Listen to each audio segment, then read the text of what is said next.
Talk this morning is called Higher Vibration, and it was inspired partly by the music festival that we're going to be doing in September, which is the Higher Vibe Positive Music Festival. And it's inspired also about 5 or 6 years ago. We were teaching one of our foundational classes in New Thought Principles, and one of the things that we say is that this is a scientific process. And we mean it's scientific because it works the same way for everybody. It is based on a principle. And a spiritual leader friend of mine said, it's not scientifically proven. And I said, what do you mean? There's lots of studies. He says, it's not scientifically proven. And I thought about, so we should just prove it. And I understand the scientific method. Basically what you do is a double-blind study, and you form a hypothesis and you test against that. And I could not for the life of me figure out how to do that, because since we believe that this is a universe of oneness, there's nobody to be blind. We can't do double anything if it's all one. And I got hung up on that for a full 5 years, because that was where my belief system, my understanding of this philosophy, didn't let me think of it in a different way. And earlier this year, I came up with the understanding that one of those aha moments of how you can do that. It's the same way everything in the world works. There is no such thing as duality. There are not two powers, there is one power. There's not a power for light and a power for dark. There's only light, and wherever the light isn't, it appears to be dark. So in order to do a double-blind study, all we need to do is get a bunch of people who are willing to volunteer for the blindness role. So once I understood that, I was able to begin putting together a protocol for how we would actually go about testing the efficacy of healing prayer in a scientific way. And the project is moving along. I'm not going to give you the details on that right now, but the project is moving along. There's a funder who's interested. The catchphrase that they used is countercultural. So I've got an academic on board who's helping me put together the rigorous pieces of this so we can actually do a study and prove not only that this works, but how it works and how to work it. And when I looked at all of the other studies, they're completely inconclusive. Some of them have great stories and lousy science, and the ones that have great science tend to have questionable results, although they all say we should do more study. So I'm going to be on board and try and be the one who's making that happen. And in the meantime, I've been looking at some of the other work that's been done. And as I was reading one of Lynn McTaggart's books, it's about quantum physics and how quantum physics has given us the invitation to understand that things don't necessarily work the way that we think they work. There's Newtonian physics, and that's the way the world works. There's particles, and then the particles get together and they act like waves. And there's a whole bunch of experiments with interference patterns where you push a wave through a thing with apertures, and there's an interference pattern. And when it's a wave, you get an interference pattern, and when it's a particle, it's just one. But then they did an experiment where they take one photon, which shouldn't be a wave, it's just a single photon, and it makes an interference pattern. And according to quantum physics, it's because the photon doesn't care whether it's a particle or a wave. We can see whichever one it is that we're looking for. It doesn't decide until the last minute. So we can have this conception, it's a photon, it's a thing, it's a physical one, whatever, or we can say it's a wave, and whatever it is that we're looking for, the universe says yes.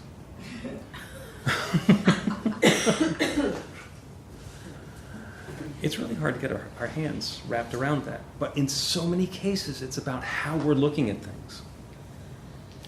If you think about if you had a 2,000-pound boulder, and you had to move it a mile, a full ton, and you had to move that a mile, and I'd say, how would you do that?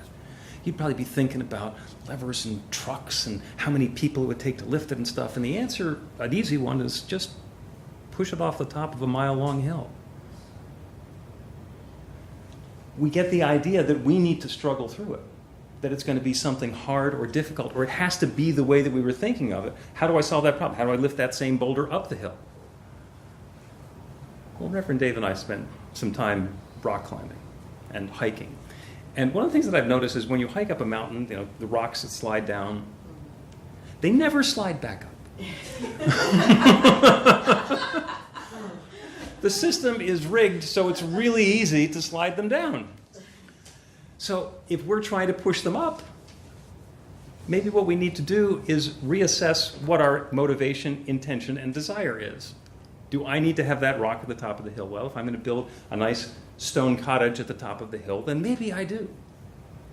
And maybe there's going to be some effort involved in that. Or maybe instead of bringing them from all the way at the bottom of the hill, I can find the stones that are closer to the top of the hill. Or if I don't want to be all the way at the top of the hill, I go uphill and roll those stones down and use those. There's so many different ways that we can approach that. And it turns out that the same thing keeps coming up as we ask these questions. The idea is to allow ourselves to move from wherever level we're perceiving the question or the problem or the situation or the challenge to be, and look at it from that higher perspective, to allow ourselves to move to a higher vibration. So I'm going to go through some of the questions that you guys have asked, and throw in some others, and ask for some additional ones. The first one is, how do I change a thought that keeps coming back? And we say, your new life begins with a new thought. And the answer to that is actually buried in our pithy little saying, your new life begins with a new thought. You can't change an old thought. You can't change a thought that keeps coming back. What you can do is pick a new thought that you want to have instead. And when the old one comes along, say, I don't want to pay attention to you. I'm going to pay attention to this one. I'm going to look at the problem, whatever that problem thought is, and use that as a reminder that I want to be looking at this at a higher vibration. I want to take that different perspective. One of our flagship smart guys, Albert Einstein, said that we cannot solve a problem at the same level of energy at which the problem was created. It's the same thing. It's about going to that higher perspective and being able to change not the problem, but the way that we're engaging with the situation. And what will happen as we go through the rest of these questions is that same thing is going to come up a lot. Next one, am I responsible for everything that happens to me?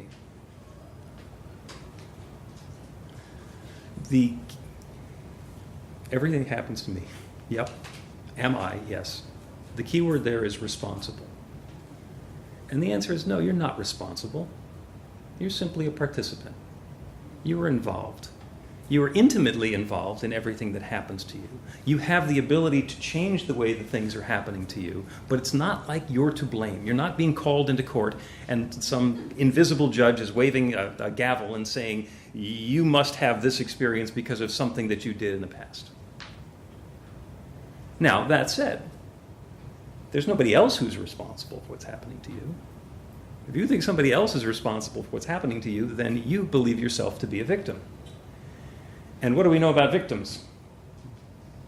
They will be victimized. They have to be, because you can't be a victim without being victimized, right? If you're a victim who's not being victimized, then you're now a victor. and you can change that.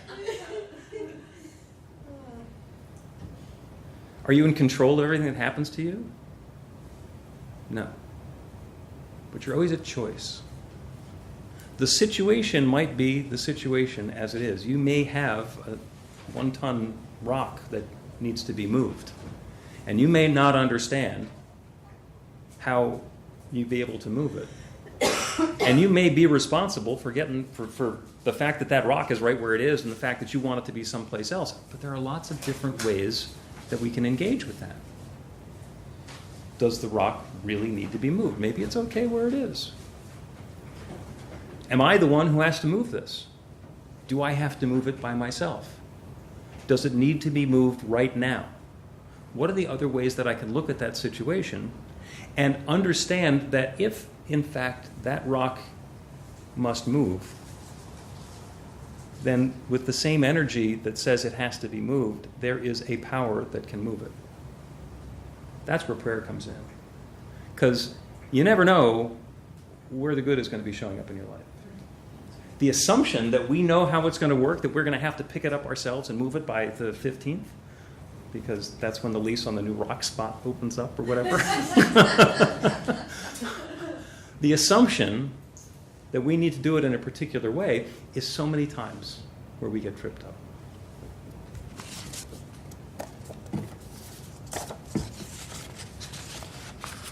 These are the ringer questions from Reverend Dave. I asked him to write down a few. This one is, how do I know what God or Spirit wants for me and not be misled by ego, self-centeredness, etc.? So that's wants for me, for my work in the world, for what it is that I'm doing for employment or social, whatever it happens to be. I kind of already talked about this. Are you a particle or are you a wave? God doesn't care. If you are, whatever the invitation is that's coming along, look at what your higher vibration is. What God wants for you is for you to be you, to be the best possible version of you that you can be, to bring as much joy as possible into your life as you are comfortable accepting. If you have the ability to be the scientist who creates cold fusion and unlimited energy, or if you are the doctor who comes up with a cure for cancer or Alzheimer's disease, or if you are an engineer who's creating that next great something, there's an invitation to take those skills and abilities and talents and capacities that you have and put them into bringing that next new experience about.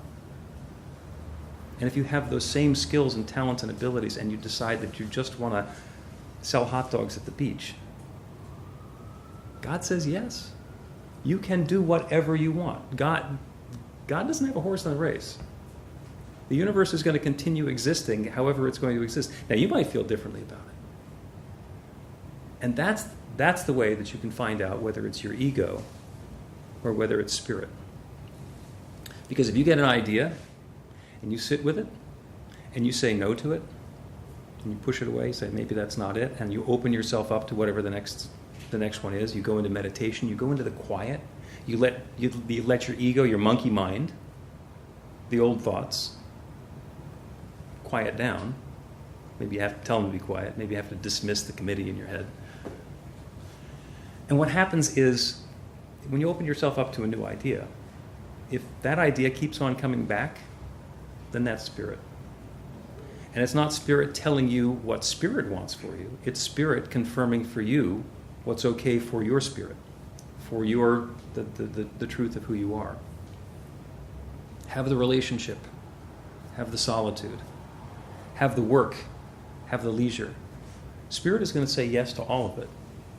You know, I find myself working a day job as well as a ministry job, as well as a research job, as well as a music festival job. Kind of cool. A little bit busy. And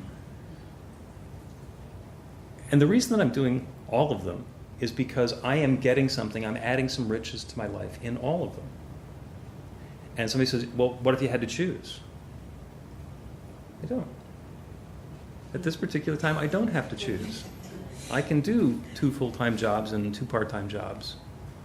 And I will continue to do that as long as that serves me. And as soon as the opportunity opens up that I can accomplish and experience what I want in my life with just having one, then that's what I'm going to do.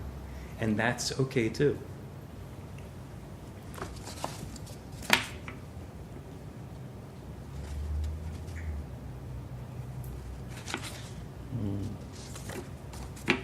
I struggle with all the suffering in the world and how to reconcile it. Is it our free will that carries us into this pain?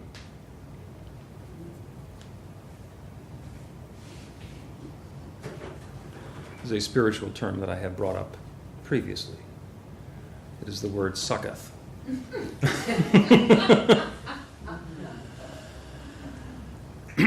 There's one mind, one power, one presence, one love, and it is all God. Everything is that infinite God presence showing up in a different way. That's what the teaching tells us. And if that's the case, then how come there are terrorists? How come there are divisions? How come there's anger? How come there's hate? How come we are not standing in a circle singing Kumbaya? Some of us are. Some of us look at the situation, we look at the news, which, by the way, should just be called the bad news. It's not the fake news, it's just the bad news. Okay? Something wonderful happens, it doesn't make the news, unless it's that, the last 2 minutes for the human interest story. It makes the news because it's notable, it's alarming, it needs attention, and something has to be done. And in fact, in a lot of cases, something has to be done. But don't confuse yourself with the fact that there's still something to do with the fact that there is good showing up right here and right now. Even with all the turmoil in the world, there has been less fighting, less warfare in the last 50 years than there had been in any 50-year period prior to that. Really? This is what it looks like when it's getting better? I'm not sure, Reverend Bill. That doesn't seem to be exactly what I had in mind. And good. That means that there's still an invitation out there. If you have an idea of a way that you and we and all of us can live in more love, in more peace, in more harmony, in more prosperity, in more fairness and equality, more openness and transparency, then you got some work to do. When I say that, a lot of people go, I have to go volunteer, I have to donate something, I have to, there's now shuffling my feet, and yeah, that might help. And did I mention that it's all consciousness? That you can go for weeks or months or years having one particular experience and then have that pivotal moment where the consciousness changes, where the intention changes, where the prayer is set, and suddenly everything is different. So yeah, there might be something for you to do, but that's definitely part two. When you are seeing something in the world, whether it's something that's going on in your personal life, in your family, in your workplace, in your community, in your government, in your climate, whatever it happens to be, the first thing is to notice, that's not the way I want that to be. And if it keeps on coming to your attention, that's that old thought. And if it keeps coming around, that's because that old thought wants to be released. It wants to come to a new thought. So that's when you take it into consciousness and you say, I am ready to let go of whatever the frustration is that's brought this experience about. Now, what am I inviting next? What is my work to do next? As I set my intention for there to be more love, more prosperity, more peace, more health and vitality, whatever that is, what's mine to do? Oh, and then do it. Because when Spirit says to do something and you don't, guess what you get to experience? Exactly what you were experiencing before with all the more frustration, because now you know that you have the power to do something and you're not. Spirit's fun that way. Last question, and this is one that I'm doing from memory. And the question is, a friend of mine just had to have surgery to have his colon and large intestine removed, and now he has to wear a bag for the rest of his life. It's all good. Please explain.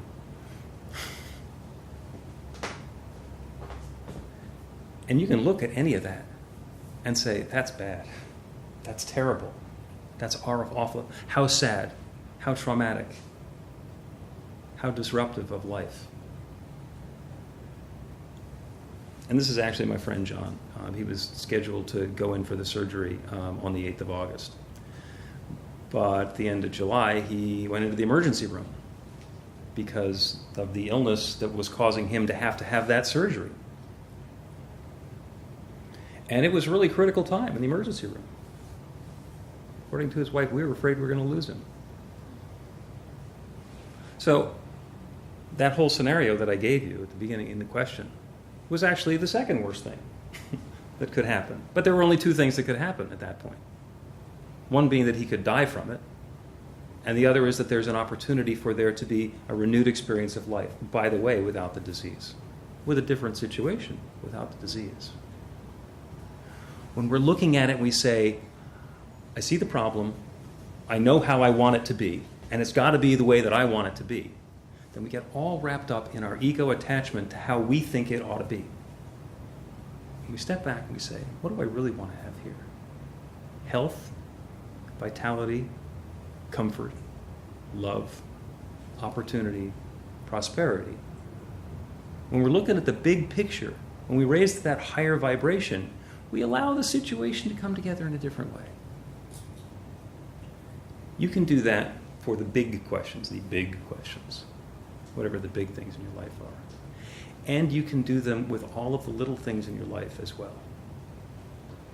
You want to have more people smile at you and say nice things to you? For no apparent reason?